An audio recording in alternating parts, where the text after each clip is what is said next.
করুন, যদি সাপোর্ট করতে না পারেন নেগেটিভ কমেন্ট করবেন না। আপনাদের বুলিংয়ের শিকার হয়ে আমি মানসিকভাবে বিপর্যস্ত ভাই, আমি যে কোনো সময় মরেও যেতে পারি, নিজে সুইসাইডও করতে পারি।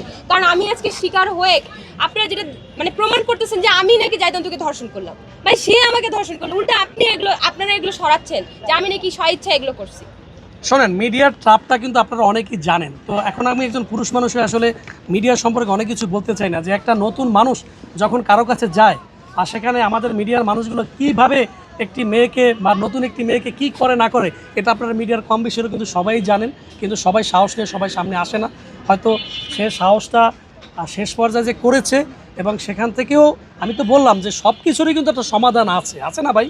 তা আমি বলতেছি যে এইগুলো নিয়ে আমরা কথা বেশি না বাড়িয়ে এটা সুষ্ঠু সমাধানের জন্য আপনারাও চেষ্টা করেন।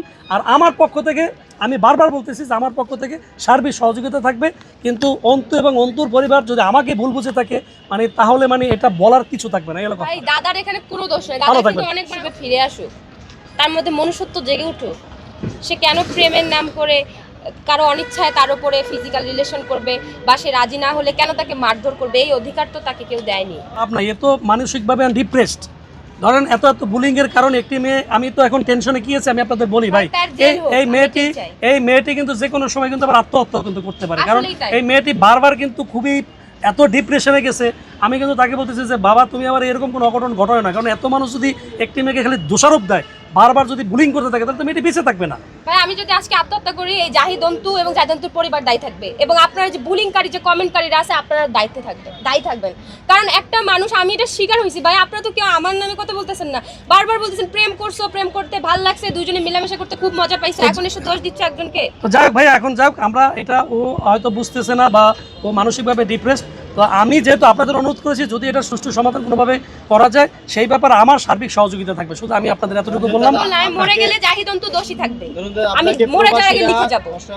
মানে ওনার পাশে দাঁড়ানোর জন্য প্রবাসীরা আপনাকে সেলুট জানাইছে, তাদের উদ্দেশ্যে কিছু বলেন? হ্যাঁ, প্রবাসী ভাইরা তো আসলে কি বলবো, আমাদের বাংলাদেশের যে কোনো ঘটনার পক্ষে সবসময় প্রবাসী ভাইদের যে একটা সাপোর্ট, এই জন্য কারণ কি প্রবাসী ভাইরা তো বিদেশে আসলে কষ্টে থাকে, তো যারা কষ্টে থাকে তারা কিন্তু কষ্টে থাকা মানুষের কষ্টটা বুঝে। এটা কিন্তু আপনি আমি এটা বুঝবো না, কারণ আমি মালয়েশিয়াতে গেলাম, আমি গিয়ে দেখলাম যে আরে কি কষ্ট তাদের। একটি লোক হয়তো টাকা পাঠায় কিন্তু সে ঘুমাচ্ছে রাস্তায়, আমি নিজের চোখে দেখে আমার চোখে পানি চলে আসে যে প্রবাসী এত কষ্ট করে।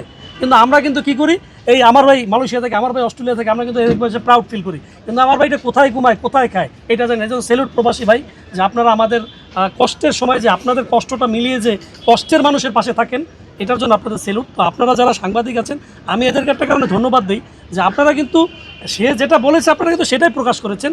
এখানে কিন্তু সাংবাদিকদের তুমি কোনোভাবেই দোষ দিতে পারো না, কারণ তোমার বক্তব্যটা আসলে তুমি বুঝে, এই জন্য সাংবাদিক ভাইদের তুমি কোনোভাবেই দোষ দিতে পারবে না। তো যাই হোক ভাই, ধন্যবাদ, আপনারা সবাই অনেক সময় দিচ্ছেন।